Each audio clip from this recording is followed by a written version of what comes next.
In front of me is REALME 10 and today I would like to show you how you can connect it to a printer. First of all, go into settings and tap on connection and sharing. Then select print section, tap on default print service and wait. Your device is now looking for a printer. When it finds one, it will connect to it. If you don't want to use this service though, you need to disable it. Go back and tap on Add Print Service.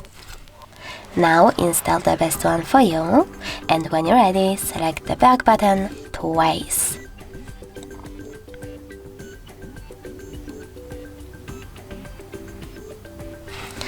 Then you need to click on New Service and wait for it to connect. Thanks so much for watching. If you enjoyed this video, leave a like, comment and subscribe.